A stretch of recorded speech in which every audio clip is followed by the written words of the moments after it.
Здравствуйте, дорогие друзья, меня зовут Иван Червинский, и я рад приветствовать вас на нашем YouTube-канале Алга Казахстан. Сегодня у меня для вас очень интересный выпуск, ведь в нем я хочу показать, как же проходили игры кочевников в Астане. Масштабное грандиозное событие, которое собрало спортсменов из 89 стран. Только журналистов и представителей СМИ было более 1500. Это событие, которое привлекло внимание Казахстана со всего мира. Были и яркие противостояния, были очень красивые, трогательные моменты. Ну и в очередной раз Казахстан проявил себя как чемпион мира по гостеприимству. Выпуск получился у нас очень интересным, поэтому располагайтесь поудобнее. Не забывайте поставить лайки, пишите комментарии. Ну а я желаю вам приятного просмотра.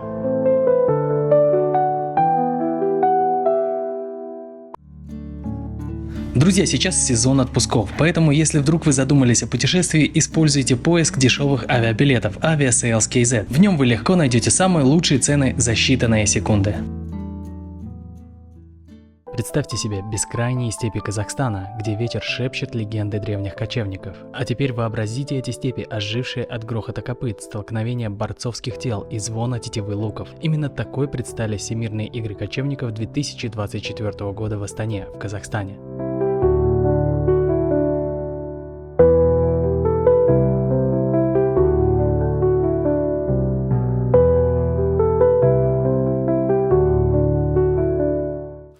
Ереке, қалайсыз? Рахмет, жақсы. Үлкен іс-шара өтіп жатыр елде. Әрине, еліміз үшін үлкен жауапкершілік, үлкен той. Бүгінгі күні ойлаймын, біздің спортшыларымыз елімізді қуанта білді деп ойлаймын. Үлкен жұмыс жасалды, ұйымдастыру жұмыстарынан бастап әр бүгінгі күні қазақстандық өз үлесін қосты деп білемін осы ойындарға. Біріншіден мен сізге құттықтаймын. Игры, можно сказать, прошли грандиозно, состоялись. Были, конечно, там некоторые неровности, шероховатости в комментариях, ну, по комментариям в основном судил.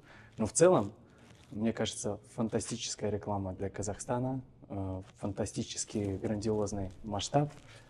Поделитесь вашими впечатлениями, какое значение будет иметь вот проведение такого масштабного события и именно с национальными видами спорта для будущего? Действительно, я думаю, это сегодня нашу страну посетили такое большое количество туристов. Плюс мы увидели отличие от олимпийского направления национальные виды спорта, где все народности выставляли свои национальные виды спорта, которые отождествляют культуру их народа, образ жизни. И во всех национальных видах спорта это замечается. И аудитория, начиная во всех играх, так активно болеет, душевно чествует своих спортсменов. И это цивилизация, которая, я думаю, за счет национальных видов спорта мы можем именно если внутри страны как предмет культуры и воспитания использовать данные виды спорта. На зарубежной арене как бренд страны развивать свои национальные виды спорта. Қолдау көрсетіп жатқандығы анық. Бірінші кезекте әсіресе Айдархан ұлы Ерсұлтанның бұл жерде ереже бұзып қаранарға отырғызылғандығы үшін біздің отандастарымызға бұл өте жақсы тиімді сәт. Единственное, все это происходит в одном из самых прогрессивно развивающихся городов мира. Астана – это город небоскребов и грандиозных проектов, который каждый раз, когда я приезжаю сюда, кажется, стал еще быстрее, еще современнее и еще новее. Наке, қалайсыз? Жақсы, жаман емес. Я вот очень рад сегодня с вами встретиться, поговорить, потому что я вижу, какие масштабы, с каким грандиозным просто подходом вы проводите игры кочевников. В комментариях нам пишут, что Олимпиада уже как бы по зрелищности, по вот такому антуражу, Олимпиаду мы уже обогнали. Вот вы изнутри, что можете сказать, как проходят события? Ну, наверное, сравнение с Олимпиадой все-таки некорректное. Разный масштаб, разный формат, разные, в конце концов, целевые аудитории, да, то есть состав участников, география, да, много чего другого. Мне кажется, что уже за 2 дня до игр можно говорить, что игры состоялись. Они получились такими, какими мы хотели их увидеть, это очень важно. Вот. Мы благодарны всем участникам, кто приехал, а приехали все, да, то есть мы планировали 89 стран, и всех дождались, все приехали. Вот. Порадовал состав участников, профессиональный, эмоциональный, да. То есть мы рады, что, вы знаете, есть такой как бы, ну, скажем так, мерило, да, или критерий оценки. Нет протестов на судебные решения, имеется в виду спортивные.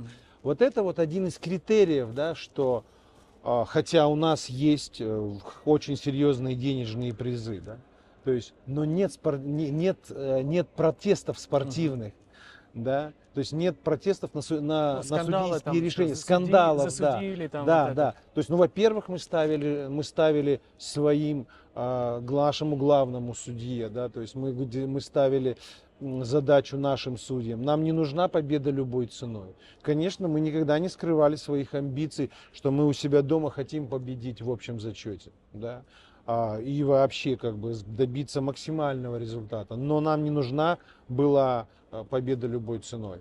Вот. И вот этот позитив, да, то есть вот этот вот именно куча дополнительных каких-то, да, вот этих, как говорит сейчас молодежь, ништяков, да, то есть они вот, наверное, изглаживали, да, то есть какие-то, возможно, проблемки, то есть в конце концов какие-то неудачи спортивные, да, потому что любой спортсмен, будь он высокопрофессиональным или любителем, он всегда переживает свое поражение, да, то есть, всегда хочет первое место. Да, всегда хочет первое место, но помимо спорта мы насытили наш проект очень много чем, да, то есть, и вот это все, я думаю, дало этот эффект.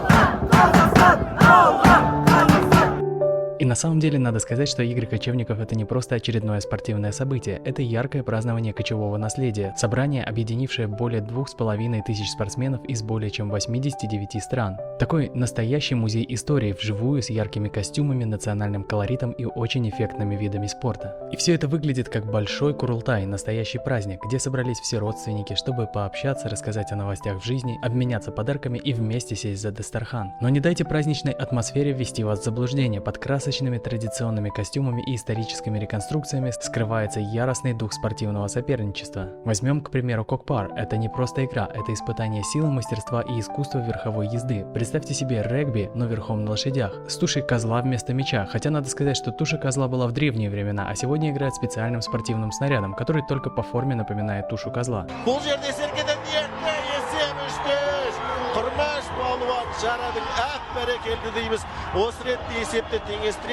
Можно ли также еще сказать, что игры стали такой мощной, крутой рекламой для Казахстана? Многие же люди приехали, посмотрели и поняли, что Казахстан — это не степь, юрты и чабаны, что Казахстан — это небоскребы, современные люди, талантливые люди.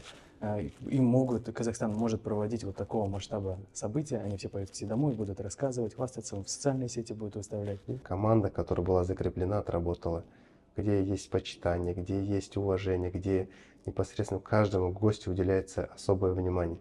Вот это вот действительно наши ценности, которые сегодня. Второе — это, конечно, наша природа, наша культура, наша инфраструктура. Даже все регионы страны поставили по 3 юрты, в которых они показывают историю развития региона, показывают непосредственно туристический потенциал, показывают спортивные свои элементы. Концерт, который был тоже продуман в национальном колорите. То есть каждый участок показывал нашу колоритность. И вообще, кокпар и, кстати, еще кокберо – это удивительные виды спорта, которые очень быстро и очень активно сегодня развиваются, но пока что недостаточно оценены мировой общественностью. Это очень зрелищный и живой спорт, который может при должном внимании вполне составлять конкуренцию командным видам спорта, таким как регби, хоккей или даже футбол. Это сырое, интенсивное и совершенно захватывающее зрелище, которое ни одного зрителя не оставит без эмоций. И, наверное, поэтому кокпар сейчас получает активное развитие в самых разных странах мира. Например, в Астану на соревнования приехали команды из 20 стран, среди которых даже такие яркие представители Соединенных Штатов Америки, настоящие американские ковбои. Horse meat. Do you like it? Wow. What about horse milk? Kumis. Yeah. Я узнал вчера, что более 1300 было аккредитованных журналистов и еще были желающие. То есть просто огромное количество людей, которые и не только из Казахстана, из разных всех стран приехали и хотели освещать, хотели следить. С чем связываете такой ажиотаж вокруг игр кочевников? Я думаю, что можно смело говорить о существовании или о возникновении феномена под названием «Всемирные игры кочевников». Можно говорить о феномене, да, небывалая просто динамика роста и интереса не только у спортсменов, у специалистов спорта, но и у журналистов, да. Вот. Мы действительно не ожидали такого количества представителей СМИ, и кто бы мог подумать, но нам пришлось ограничивать, потому что просто мы уже понимали, что мы не в состоянии переварить такое количество. Вот. Да, и сейчас радует, конечно, что очень объективная оценка, позитивная оценка. Есть критика, мы к этому очень так спокойно относимся, этого не может не быть. Да, друзья, что отличает всемирные игры кочевников, так это их духовное значение. Речь идет не только о завоевании медалей, это сохранение традиций, связь с корнями предков и воспитание чувства единства среди разных культур. Он же блогер, известный блогер. Петербургтан келдім. Молодец, қазақша үйреніп. Я сізді білемін, әрине. Вот. Мен қазақпын ғой. Қазақ. И в завершение хочу вот вас спросить. У меня мысль появилась какая, что игры кочевников могут быть как такой разминкой перед чем-то еще большим. Что вот вы планируете в будущем? Может быть, есть какие-то планы, которые можно поделиться? Может быть, и Олимпиаду мы тоже проведем в Казахстане когда-нибудь? Конечно, глава государства непосредственно, вы знаете, на 26-й год у нас будет проходить при поддержке Касым-Жомарта Кемелевича, когда мы были в Казани, передавали игры будущего. В 26-й год мы будем проводить такие масштабные игры, в которых тоже отождествляется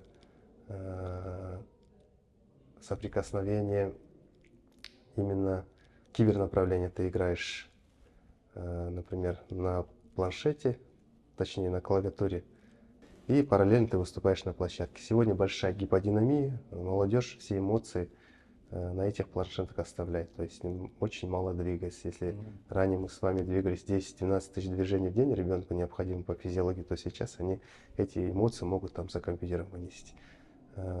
И я думаю, данное направление нам поможет вот вытащить молодежь именно в познании не под палкой, а вот вытащить, чтобы они сами были заинтересованы. Если он играет хорошо в футбол, то он здесь и должен на площадке сыграть. И в 2026 году мы будем проводить вот данные игры. Далее, конечно, вот этапами можем прийти. Конечно, я думаю, любая страна хотела бы в истории провести Олимпийские игры. Турганбек, Курманбек, назарларыңызда. Шеңберге жақындаған сәт. Қазір енді мүмкіндік бола ма жоқ па?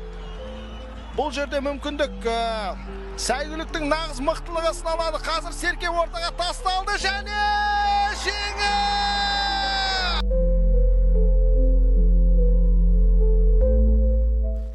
С чем вы связываете такой грандиозный размах? Почему именно в Казахстане фантастическое освещение, фантастические масштабы? Это может связано с казахской душой, казахским характером? Ну тут все. Но вопрос не в размахе, вопрос в подходе, да, то есть вопрос концепции, которую мы разработали и осуществили. спортивная программа игр кочевников, она действительно очень традиционна. Многим видам спорта там более 4000 лет, да. Но давайте попробуем это обернуть в современную обложку.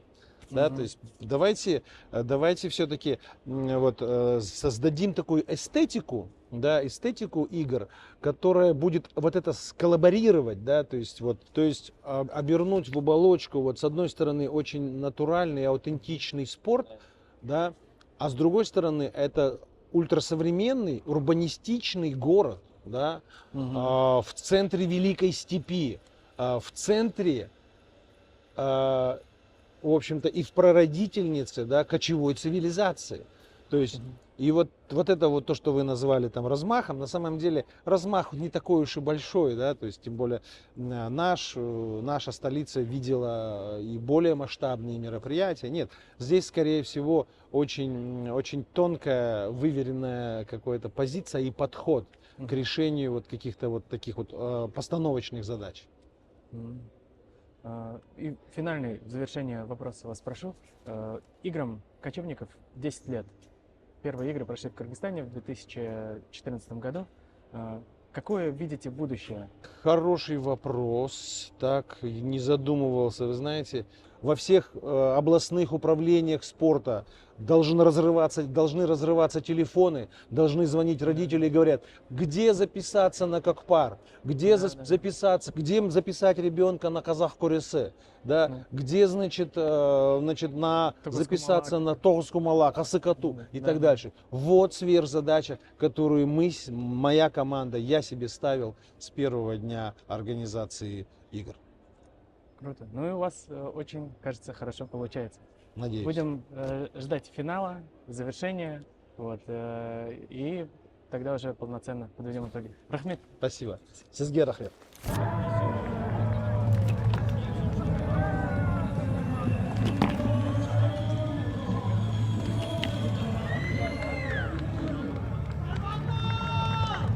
Ну а, наверное, звание самого красивого и праздничного спорта, я думаю, по заслугам вручить традиционной стрельбе из лука. Это не просто попадание в цель, это связь с историей. Лучники, одетые в традиционные наряды, соревнуются в различных дисциплинах, стреляя по мишеням на расстоянии до 70 метров, и точность стрельбы потрясает. А еще интереснее, это то, что у всех свои навыки и техника стрельбы, благодаря чему следить за соревнованиями особенно интересно. В общем, казахи никуда не торопятся. И никогда не опаздывает, да? Ақырындап? Ақырындап, да, ақырындап, жүйелікпен жұмыс жасаймыз. Рахмет сізге. Рахмет сізге. Рахмет. Әрқашан да өзіңіз спорт жанашырысыз, сондықтан бізге спортта көп нәрсені түзеу үшін, реформалар жасау үшін, жастарымызға дұрыс пропаганда беру үшін өздеріңіз секілді азаматтардың қолдауы керек. Рахмет. Рахмет. Для Казахстана проведение этих игр – это больше, чем просто спорт. Это шанс продемонстрировать свое богатое наследие, теплое гостеприимство и способность проводить мероприятия мирового уровня. Это настоящее путешествие во времени и зрелище, которое оставило не только меня, но и десятки, сотни тысяч зрителей в изумлении. Так что я уверен, Всемирные игры кочевников 2024 года в Астане – это событие, которое навсегда останется ярким воспоминанием, где разнообразие культур не разделяет, а обогащает нас. Это живое доказательство того, что в сердце Евразии бьется пульс древних традиций, которые могут вдохновить весь мир на путь к более гармоничному и устойчивому будущему.